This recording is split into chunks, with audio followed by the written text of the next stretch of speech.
Hello everyone, कैसे हैं आप सब। उम्मीद है आपकी प्रिपरेशन, आपकी तैयारी बहुत बढ़िया चल रही होगी। लगातार हम आपके लिए practice set and model papers लेकर आते हैं जिन्हें आप सॉल्व करके अपनी प्रिपरेशन को और बेहतर बना रहे हैं। जैसा कि आप सभी लोग जानते हैं, मॉर्निंग में 11 AM हम लोग टॉपिक वाइज क्वेश्चंस की प्रैक्टिस करते हैं, है ना। तो मॉर्निंग में आपके प्रैक्टिस सेट चलते हैं एंड इवनिंग में 4 PM आपके model papers and previous year question paper solve करते हैं। तो आई होप आपने सभी प्रैक्टिस सेट को सॉल्व किया होगा एंड सभी मॉडल पेपर को सॉल्व किया होगा। अभी तक हम लोगों ने 6 मॉडल पेपर्स कंप्लीट कर लिए हैं। अगर आपने इन क्लासेस को नहीं सॉल्व किया है तो ज़रूर आप इन क्लासेस को अटेंड करें और सभी इम्पॉर्टेंट क्वेश्चंस को आप सॉल्व करें। ये वीडियो उन सभी एस्पायरेंट्स के लिए बहुत हेल्पफुल है जिन लोगों ने एकलव्य विद्यालय में EMRS जो आपने बायोलॉजी से फॉर्म फिल किया है, तो TGT एस्पायरेंट्स के लिए एंड PGT के लिए भी इम्पॉर्टेंट है क्योंकि यहाँ पर सभी क्वेश्चंस आपके NCERT बेस्ड हैं। इसके अलावा हमने आपके PGT के लिए कुछ क्वेश्चंस ग्रेजुएशन लेवल से भी इंक्लूड किया है। तो सभी आपके क्वेश्चंस एग्ज़ाम ओरिएंटेड हैं। आप सीरियसली इन सभी क्वेश्चंस को सॉल्व करेंगे और अपनी प्रैक्टिस को और बूस्ट करेंगे। क्लियर।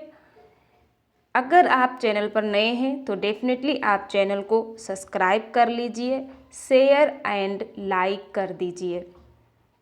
आप चैनल को एंड वीडियोस को शेयर ज़रूर करें क्योंकि ज़्यादा से ज़्यादा लोग जुड़कर पढ़ सकें और हम आपके लिए ज़्यादा से ज़्यादा बेहतर क्लासेस और ज़्यादा क्वेश्चन सॉल्व करा सकें। क्लियर। तो चलिए स्टार्ट करते हैं।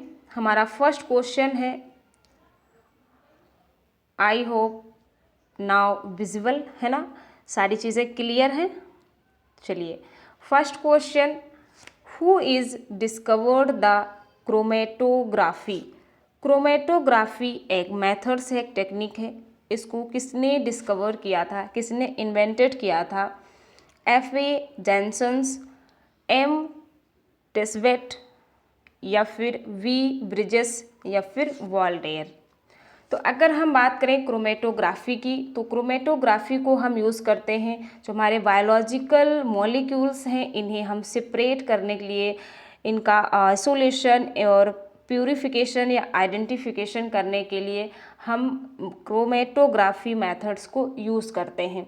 जैसे अगर हम बात करें प्रोटीन की, तो हम प्रोटीन को क्रोमेटोग्राफी मेथड्स की हेल्प से इसे साइज एंड शेप के बेसिस पर हम इसे सेपरेट कर सकते हैं, आइसोलेट कर सकते हैं। क्लियर। तो क्रोमेटोग्राफी को किसने इन्वेंटेड किया था? यहाँ पर आपका करेक्ट आंसर क्या हो जाएगा? ऑप्शन नंबर B, M टेस्वेट ने। ठीक है, किसने? M टेस्वेट ने 1906 में, 1906 में। क्लियर। चलिए next question. Next question, enzymes involved in the oxidation of metabolism in prokaryotes are associated with। जो मेटाबॉलिज्म इंजाइम्स हैं, ठीक है, और मेटाबॉलिज्म की प्रोसेस को ऑक्सीडाइज करने वाले जो इंजाइम्स हैं वो प्रोकैरियोटिक सेल में कहाँ पर प्रेजेंट होते हैं? न्यूक्लियस, माइटोकॉन्ड्रिया, प्लाज्मा मेम्ब्रेन या फिर नन ऑफ दिस। जो हमारी प्रोकैरियोटिक सेल है लाइक बैक्टीरियल सेल, तो सबसे आउटर मोस्ट लेयर क्या है?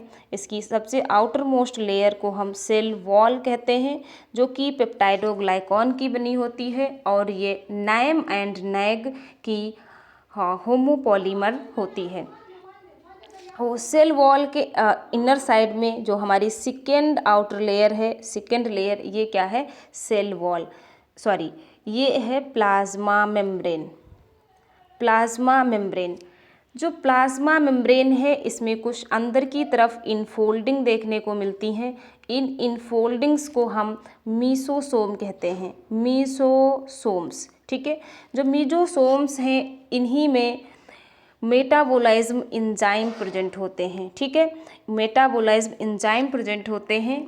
तो मीजोसोम्स क्या है, एक्सटेंशन ऑफ प्लाज्मा मेम्ब्रेन। तो यहाँ पर आपका करेक्ट आंसर हो जाएगा option number C, plasma membrane. Clear, I hope you are understand. चलिए नेक्स्ट क्वेश्चन क्या है, the membrane proteins that extend through both sides of lipid bilayer. जो हमारी प्लाज्मा मेम्ब्रेन है, ठीक है, सपोज करिए ये सेल है और सेल की ये क्या है, प्लाज्मा मेम्ब्रेन। तो जो ये प्लाज्मा मेम्ब्रेन है ये फास्फोबाइलिपिड लेयर की बनी होती है, ठीक है, फास्फोलिपिड्स की बनी होती है, जिसमें लिपिड्स की 2 लेयर प्रेजेंट होती हैं।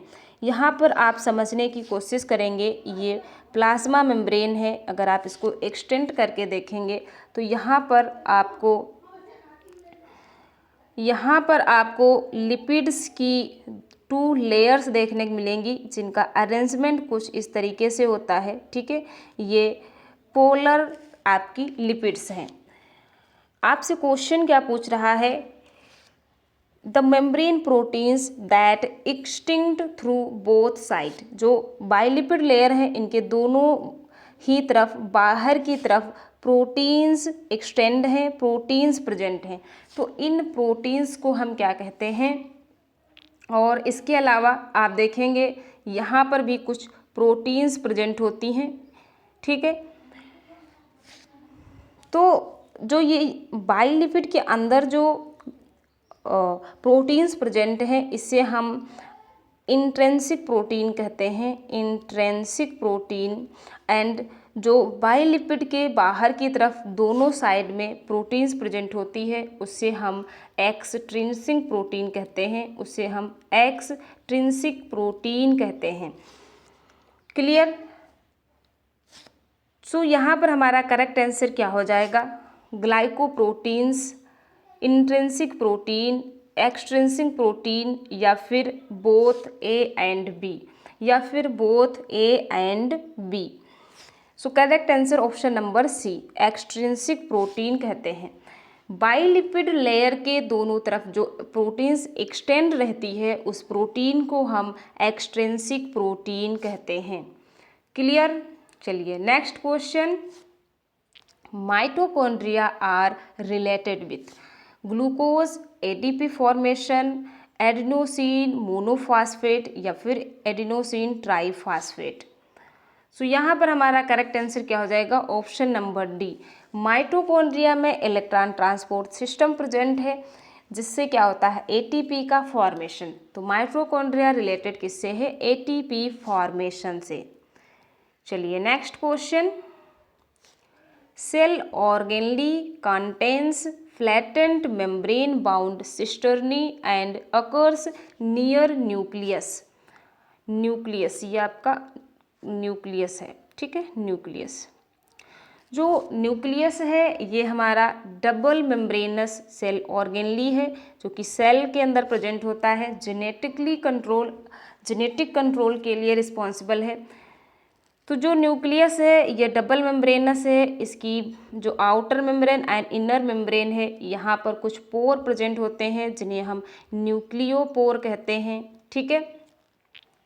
न्यूक्लियस की जो आउटर मेम्ब्रेन है, जो ये बाहर की तरफ मेम्ब्रेन प्रेजेंट है, ये एक्सटिंक्ट होकर एक फ्लैटेंट सिस्टर्नी लाइक स्ट्रक्चर्स बनाता है, जिससे हम क्या कहते हैं, गोल्जी ऑपरेटस, माइटोकॉन्ड्रिया, न्यूक्लियोलस, या फिर इंडोप्लाज्मिक रेटिकुलम। तो यहाँ पर हमारा करेक्ट आंसर क्या हो जाएगा, option number D, endoplasmic reticulum, ठीक है। इससे हम क्या कहते हैं, इंडोप्लाज्मिक रेटिकुलम। अगर आपसे पूछा जाए नियर न्यूक्लियस ना करके आपसे पूछा जाता कि इनर न्यूक्लियस की इनर मेम्ब्रेन के नियर प्रेजेंट होता है एक फ्लैटेंट बॉडी, जिसे हम क्या कहते हैं, न्यूक्लियोलस, ठीक है। तो जो ये न्यूक्लियोलस होता है ये नॉन मेम्ब्रेनस होता है, याद रखेंगे आप, नॉन मेम्ब्रेनस फ्लैटेंट और सेल ऑर्गेनलीज होती है, जो न्यूक्लियस के अंदर प्रेजेंट होती है, और इसका फंक्शन क्या होता है, राइबोसोमल आरएनए का सिंथेसिस करता है, इसके साथ साथ राइबोसोमल प्रोटीन्स का सिंथेसिस एंड आरएनए का सिंथेसिस करता है। क्लियर। चलिए next question, fluid mosaic model of cell membrane was given by. Cell membrane में फ्लूइड मोज़ेक मॉडल किसने दिया है, Beadle and Tatum, Singer and Nicolson, Watson and Crick या फिर Robertson and Miller. So correct answer option number B, Singer and Nicolson ने plasma membrane का fluid mosaic model दिया है, जिसमें उन्होंने बताया था कि जो प्लाज्मा मेम्ब्रेन है ये बाइलिपिड लेयर की बनी होती है। चलिए next question, very important question, diameter of mitochondria. Mitochondria का डायमीटर कितना होता है, 0.5 to 0.2 माइक्रॉन, 5.0 to 10.0 माइक्रॉन या 52 to 100 माइक्रॉन या फिर 150 to 300 माइक्रॉन। आप सभी जानते हैं जो माइटोकॉन्ड्रिया की ओरिजिन है, जो हम इंडोसिम्बायोटिक थ्योरी पढ़ते हैं, जिसके अंतर्गत हम पढ़ते हैं कि जो माइटोकॉन्ड्रिया की ओरिजिन है, ठीक है, ये कैसी है, प्रोकैरियोटिक है। माइटोकॉन्ड्रिया की ओरिजिन प्रोकैरियोटिक सेल से हुई है। तो हमारी प्रोकैरियोटिक सेल 0.01 से 0.2 मिलीमाइक्रॉन एबव होती हैं, ठीक है। तो इससे रिलेटेड यहाँ पर आपके पास ऑप्शन नंबर ए है। दैट मीन्स माइटोकॉन्ड्रिया का डायमीटर 0.5 to 0.2 माइक्रॉन होता है। क्लियर। चलिए next question, cellulose and hemicellulose as constituents of cell wall are synthesized by. जो प्लांट सेल है ना, प्लांट सेल किसकी बनी है, सेलुलोज एंड हेमीसेलुलोज की बनी है।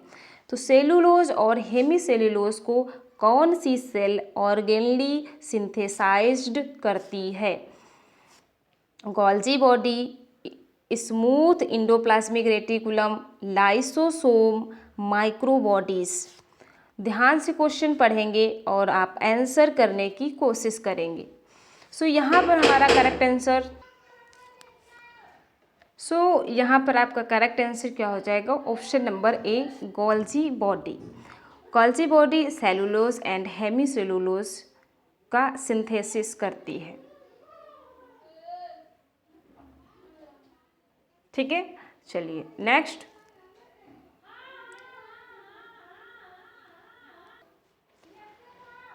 Next question, what part of the for the nuclear envelope during telophase. अच्छा, during cell division, prophase, late prophase में, लेट प्रोफेज स्टेज में न्यूक्लियर मेम्ब्रेन डिसअपीयर हो जाती है, लेकिन टीलोफेज स्टेज में न्यूक्लियर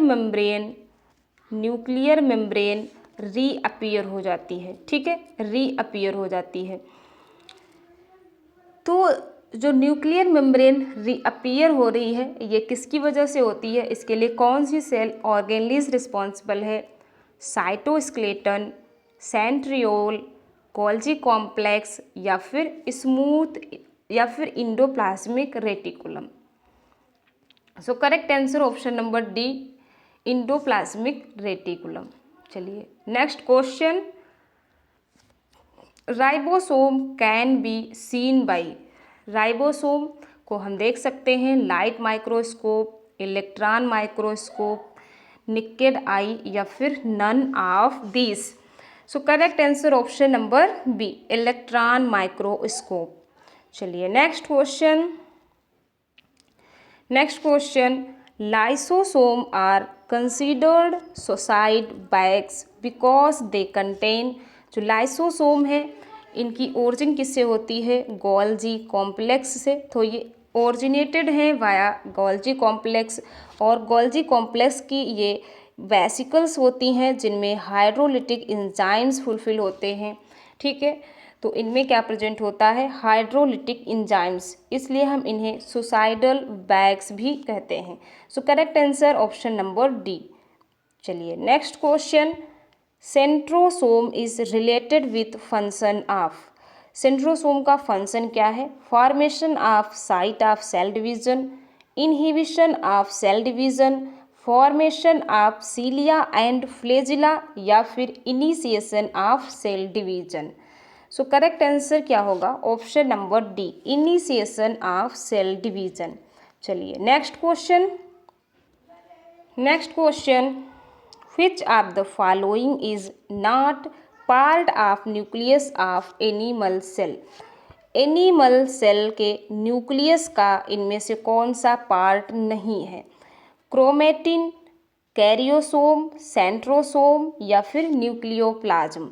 सो correct answer option number C, centrosome. जो centrosome है ये एक खुद नॉन मेम्ब्रेनस सेल ऑर्गेनली है, तो यहाँ पर न्यूक्लियस का पार्ट क्या नहीं है, सेंट्रोसोम। क्लियर। चलिए next question,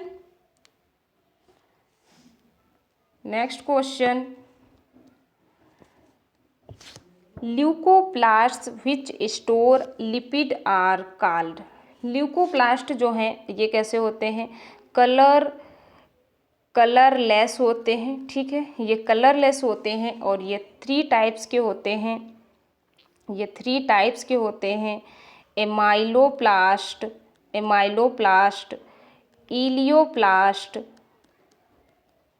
and aleuroplast.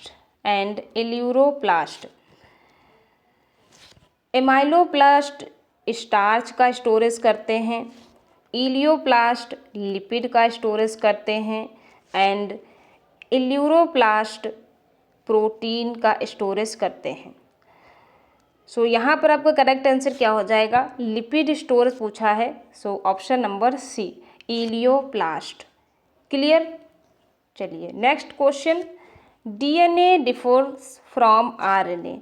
DNA RNA से कैसे डिफरेंट है, in the nature of sugar alone, in the nature of purine alone, in the nature of sugar and pyrimidines, या फिर ग्रुप ऑफ फास्फेट।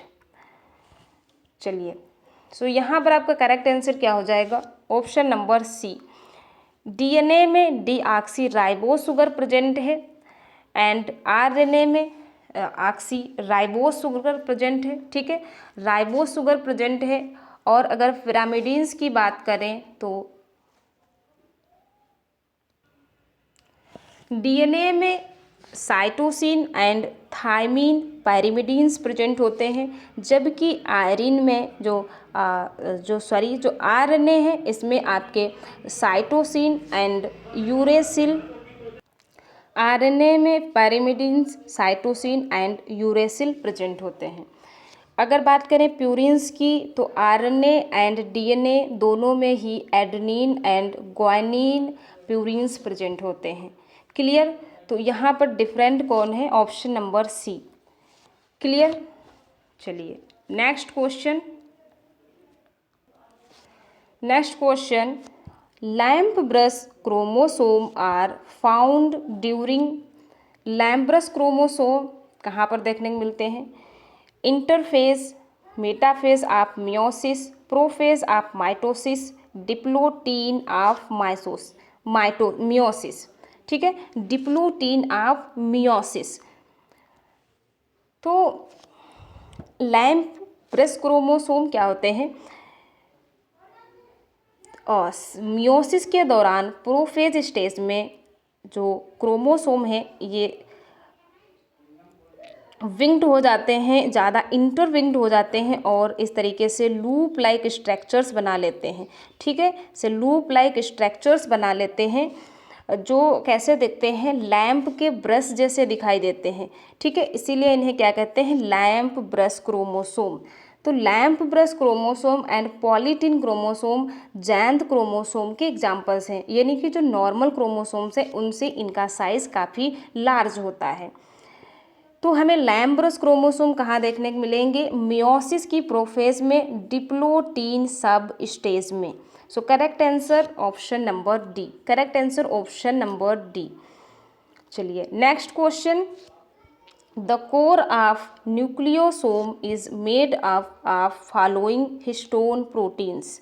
ठीक है, जो nucleosome का कोर है ये किसका बना होता है? तो हिस्टोन प्रोटीन्स की अगर बात करें तो हिस्टोन प्रोटीन्स को हम 2 पार्ट्स में डिवाइड कर सकते हैं। एक वो प्रोटीन जो न्यूक्लियोसोम का फॉर्मेशन करेगी, जिसमें आपका H2A, H2B, H3 and H4 आ जाता है, और आपकी लिंकर हिस्टोन प्रोटीन जिसे हम H1 कहते हैं। H1 को हम लिंकर हिस्टोन प्रोटीन भी कहते हैं। तो जो आपकी H2A, H2B, H3 and H4 histone proteins हैं, इन सभी की 2-2 कॉपीज़ होती हैं। ठीक है, सभी की 2-2 कॉपी होती हैं और यही न्यूक्लियोसोम का कोर बनाते हैं। ये जो आपकी 2-2 यूनिट्स हैं, कुछ इस तरीके की स्ट्रक्चर्स का ये फॉर्मेशन कर लेते हैं। ठीक है, और इसी पर जब डीएनए कॉइल हो रहा होता है, जब डीएनए की कॉइलिंग होती है, तब डीएनए इस पर इस तरीके से रैप्ड होता है। ठीक है, लेफ्ट हैंडेड डायरेक्शन में। तो इसी को हम क्या कहते हैं? न्यूक्लियोसोम। ये आपका क्या है? न्यूक्लियोसोम। तो न्यूक्लियोसोम में कौन से हिस्टोन प्रोटीन प्रेजेंट हैं? That is option number B is correct, H2A, H2B, H3 and H4। और इन सभी की 2-2 कॉपीज प्रेजेंट होती हैं, 2-2 प्रेजेंट होते हैं। क्लियर? चलिए next question, Balbiani rings occur in. Balbiani ring कहाँ प्रेजेंट होती हैं? Polytene chromosome, polysomes, lamp brush chromosome या फिर heterosomes. So correct answer option number A, Balbiani rings polytene chromosome में देखने को मिलती हैं, जो पफ लाइक स्ट्रक्चर्स बना लेती हैं। ठीक है, और पॉलीटीन क्रोमोसोम की डिस्कवरी भी किसने किया था? बाल्बियानी ने, इंसेक्ट की oocyte में और डिप्लोटीन स्टेज में। क्लियर? चलिए नेक्स्ट क्वेश्चन, ध्यान से पढ़ना। Extra nuclear DNA occurs in. Extra nuclear DNA कहाँ प्रेजेंट होता है? प्रोकैरियोट्स, माइटोकॉन्ड्रिया, क्लोरोप्लास्ट या फिर ऑल ऑफ दिस। तो अगर हम प्रोकैरियोटिक सेल की बात करें, जिसमें बैक्टीरियल सेल का अपना भी जेनेटिक मटेरियल प्रेजेंट होता है, जिसे हम न्यूक्लियोइड कहते हैं, एंड इसके साथ साथ एक्स्ट्रा डीएनए कॉपीज़ प्रेजेंट होती, extra nucleus genetic material present होता है, जिसे हम प्लाज्मिड कहते हैं। एंड अगर माइटोकॉन्ड्रिया की बात करें और प्लास्टिड या क्लोरोप्लास्ट, तो ये दोनों ही ऑटोनोमस सेल ऑर्गेनीज हैं। ये कुछ हद तक अपनी खुद की प्रोटीन्स का फॉर्मेशन कर लेते हैं।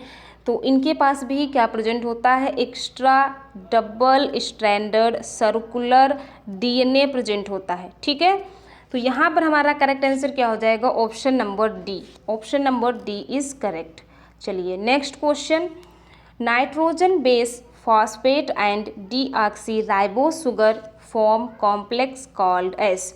आपके पास क्या क्या है? नाइट्रोजन बेस है, फॉस्फेट है और डीऑक्सीराइबोस शुगर है।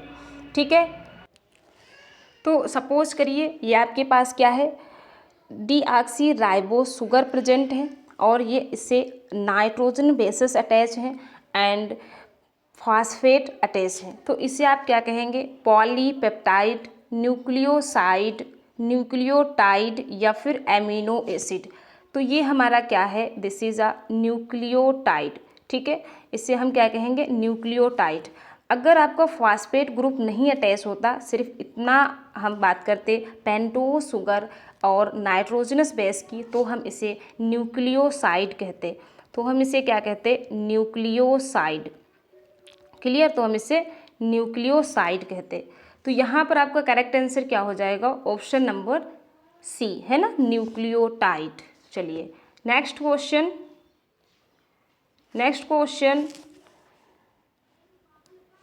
The spindle fibres attach chromosome with.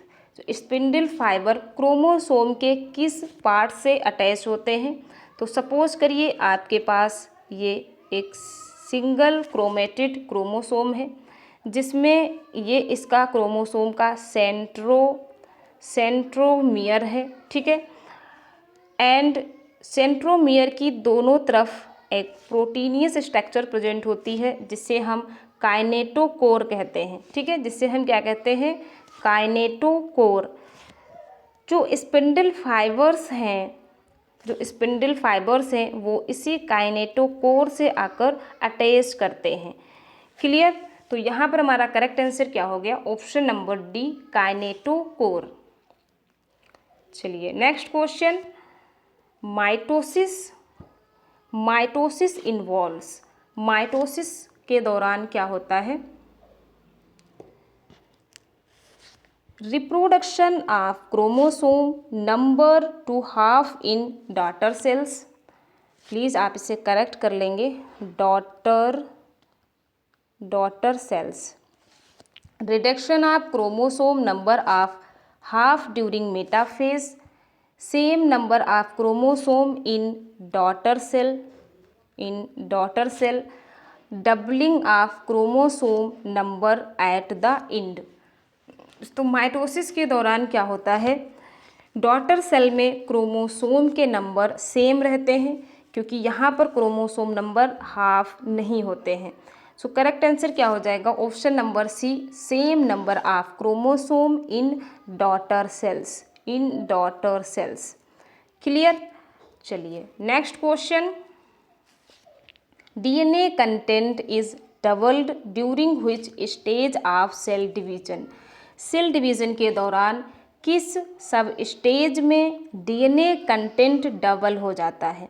आपसे डीएनए कंटेंट की बात की है, ना कि क्रोमोसोम की, ठीक है। तो ध्यान से आप सॉल्व करेंगे, मेटाफेज, एनाफेज, प्रोफेज या फिर इंटरफेज। सो करेक्ट आंसर क्या होगा, option number D, interphase. Interphase की यस फेज में डीएनए कंटेंट क्या हो जाता है, डबल। क्लियर। चलिए next question, anaphase of mitosis differ from metaphase. Mitosis में जो एनाफेज है वो मेटाफेज से कैसे डिफरेंट है, ध्यान से पढ़ेंगे। माइटोसिस की बात हुई है, half the number of chromosome, half the number of chromatids in each chromosome, या फिर half the number of chromosome but double the number of chromatids in each chromosome, या फिर half the number of chromosome and half the number of chromatids in each chromosome. आप ध्यान से answer करने की कोशिश करेंगे। यहाँ पर आपका करेक्ट आंसर क्या हो जाएगा, यहाँ पर आपका करेक्ट आंसर क्या हो जाएगा, option number A, half the number of chromosome. Anaphase में नंबर ऑफ क्रोमोसोम हाफ हो जाते, नहीं ये गलत है। यहाँ पर आपका करेक्ट आंसर क्या होना चाहिए, एक second, half the number of chromosome but double the number of chromatids in each chromosome, half the number of chromatids in each chromosome. यहाँ पर आपका correct answer option number C, half the number of chromosome but double the number of chromatids.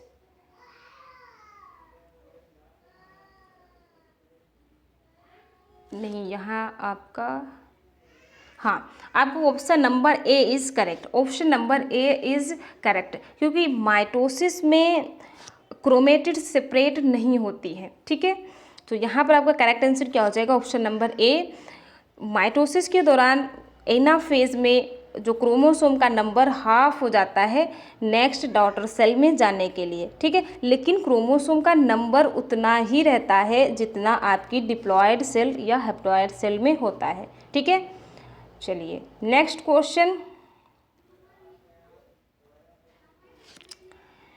Question, centromere.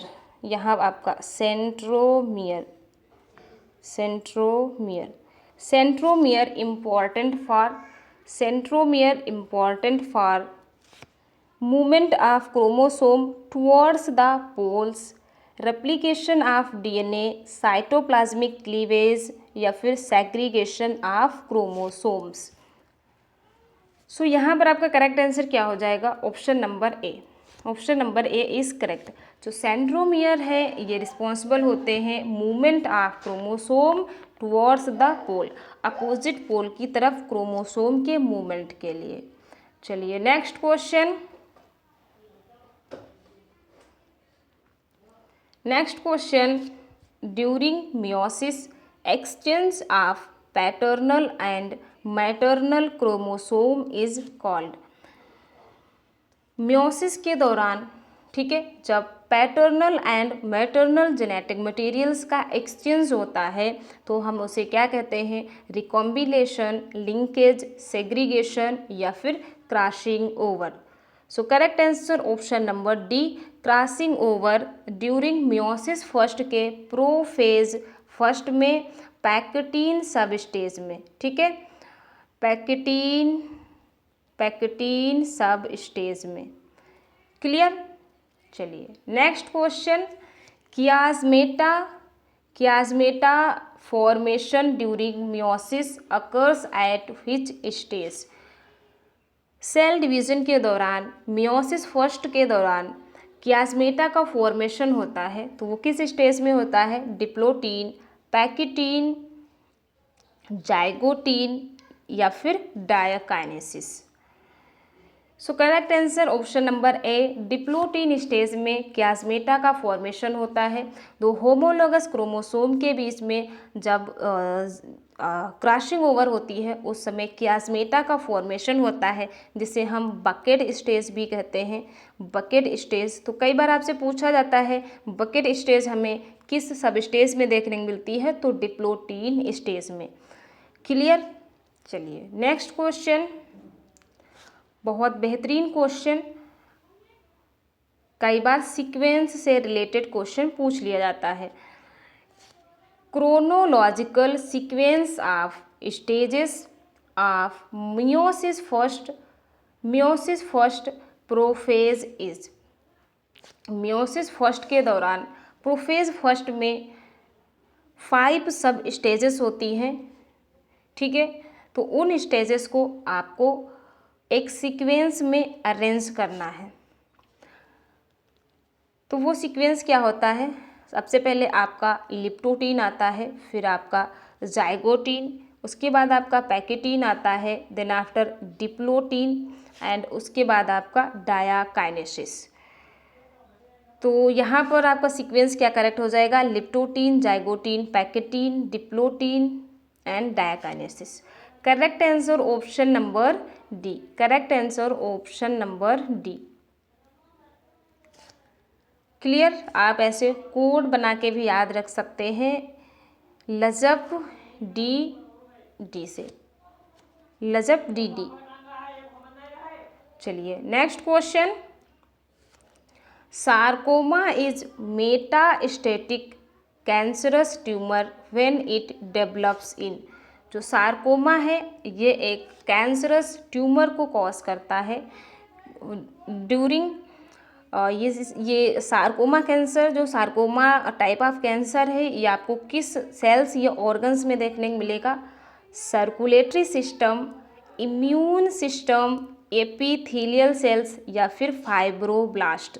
तो आपके जो most common cancer है 80 to 85% देखने को मिलता है, वो है आपका कार्सिनोमा। ध्यान से सुनना, कार्सिनोमा।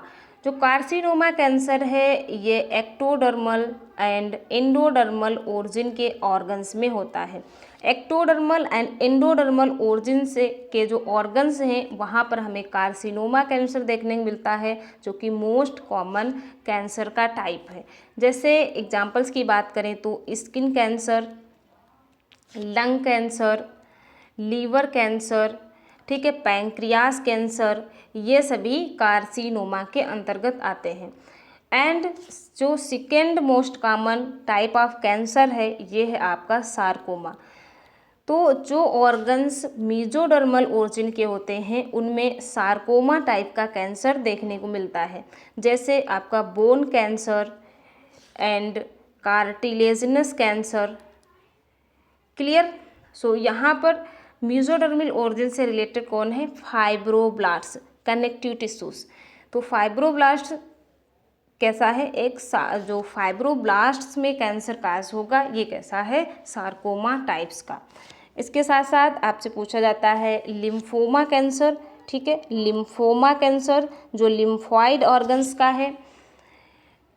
ठीक है, चलिए लाइपोमा कैंसर की बात करें अगर, लाइपोमा कैंसर, ठीक है, लाइपोफोमा या फिर लाइपोमा कैंसर जो कि आपके एडिपोज टिश्यू के कैंसर का टाइप है, एडिपोज टिश्यू के कैंसर का टाइप है लाइपोमा कैंसर।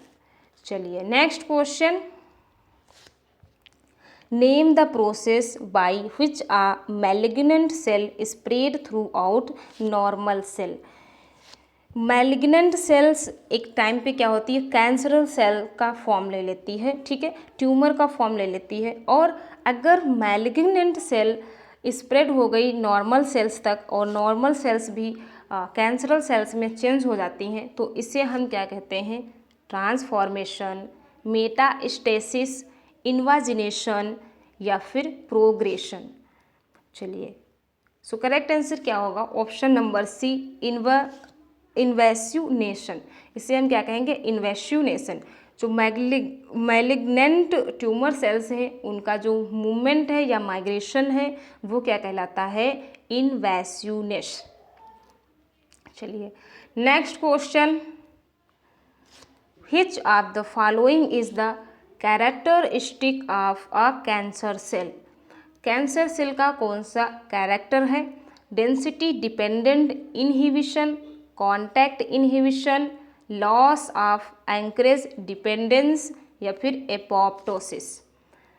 तो यहाँ पर हमारा करेक्ट आंसर क्या हो जाएगा? Option number C, loss of anchorage dependency. Next question, if DNA is damaged which of the following gene arrest cell cycle. Cell division के दौरान अगर डीएनए में कोई डिफ़ॉल्ट आ जाती है, डीएनए डैमेज हो जाता है तो सेल साइकिल को अरेस्ट कर दिया जाता है। तो उसके लिए कौन सी जीन रिस्पॉन्सिबल है? रेटिनोब्लास्टोमा जीन, P53 जीन या फिर हैजहॉग रिसेप्टर या P16। So correct answer option number B, P53, जिसके पास check point control proteins receptors होते हैं। ठीक है, इसको इनकोड करने वाली इसके पास जीन होती है। तो ये क्या करती है? अगर सेल डिवीज़न के दौरान डीएनए में कोई डैमेज है, कोई डिफ़ॉल्ट है तो ये सेल साइकिल को अरेस्ट कर देती है। चलिए next question, the nucleus of cancerous cells become. जो कैंसरस सेल्स होती हैं इनका न्यूक्लियस कैसा हो जाता है? अनचेंज्ड, डिजनरेटेड, एबनॉर्मली लार्ज या फिर हाइपरट्रोफाइड। जो एबनॉर्मल सेल्स हैं इनका न्यूक्लियस एबनॉर्मली लार्ज हो जाता है, साइज में ये काफ़ी लार्ज हो जाता है। क्लियर। चलिए next question, which of the following mutation cause बर्किट lymphoma. बर्किट lymphoma cancer lymphoma cancer का एक टाइप है जिसमें क्रोमोसोम नंबर 8 का कुछ पार्ट ट्रांसलोकेट होकर क्रोमोसोम नंबर 20 के क्रोमोसोम 20 में जाकर अटैच हो जाता है, जिससे जीन में डिफ़ॉल्ट हो जाती है और लिम्फोमा कैंसर कॉज होता है और इसे हम बर्किट लिम्फोमा कहते हैं। तो यहाँ पर आपका करेक्ट आंसर क्या हो जाएगा? ये पॉइंट म्यूटेशन है, क्रोमोसोमल ट्रांसलोकेशन है या फिर डिलीशन है या फिर डुप्लीकेशन या फिर duplication. So correct answer option number B. चलिए next question, who is reported that ovum and, इसे आप करेक्ट कर लेंगे, ओवम एंड स्पर्म या फिर स्पर्मेटोजन या स्पर्मेटोजोआ या स्पर्मेटोजन आर सिंगल सेल प्रोडक्ट। किसने कहा था कि एक सिंगल सेल का प्रोडक्ट या तो ओवम होता है या फिर स्पर्म। जो स्पर्म एंड ओवम है ये एक सिंगल सेल का प्रोडक्ट है।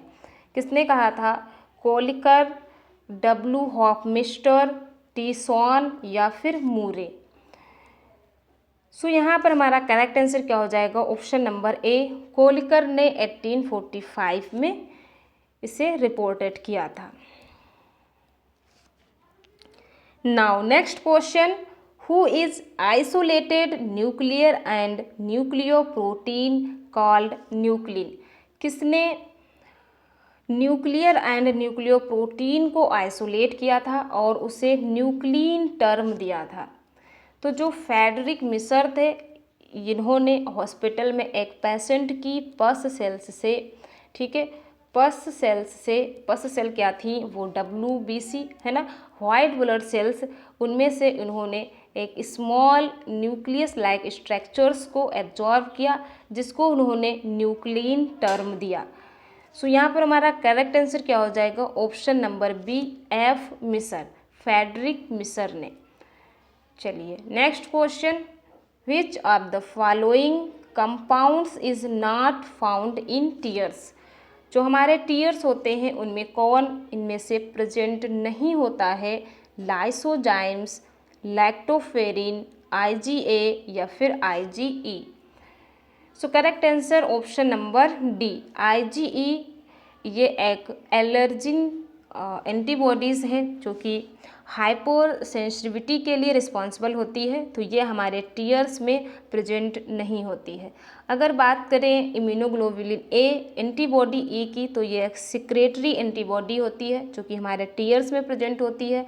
लाइसोसोम और लैक्टोफेरिन ये सभी हमारे टीयर्स में प्रेजेंट होते हैं, जो कि हमारी आई को इम्यूनिटी प्रोवाइड करते हैं बाहरी पैथोजेंस या फॉरेन पार्टिकल्स से। क्लियर? चलिए next, name the first cell which recruited at the place of infection. अगर किसी भी सेल में इन्फेक्शन हो गया है तो सबसे पहले हमारे इम्यून सिस्टम की कौन सी सेल्स उस पैथोजेंस को किल करेंगी? NK सेल्स, बेसोफिल्स, न्यूट्रोफिल्स या फिर macrophages. So correct answer option number C, neutrophils. जो न्यूट्रोफिल्स हमारी सेल्स हैं, ठीक है, हमारे इम्यून सिस्टम की, ये सबसे पहले जाके पैथोजेंस पर अटैक करेंगी और उससे वीक करेंगी। उसके बाद माइक्रोफेजेस सेल्स आएंगी और उन्हें इंगल्फ करके डाइजेस्ट कर देंगी। नेक्स्ट क्वेश्चन,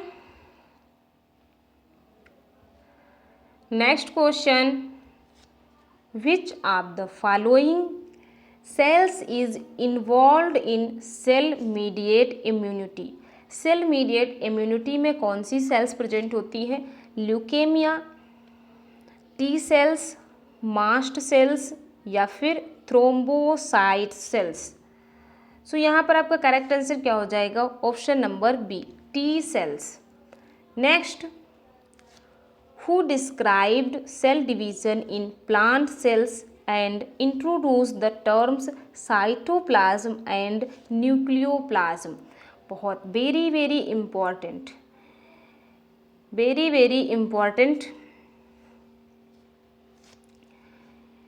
प्लांट में सेल डिवीजन को किसने डिस्कवर किया था? और उन्होंने साइटोप्लाज्म और न्यूक्लियोप्लाज्म टर्म दिया था।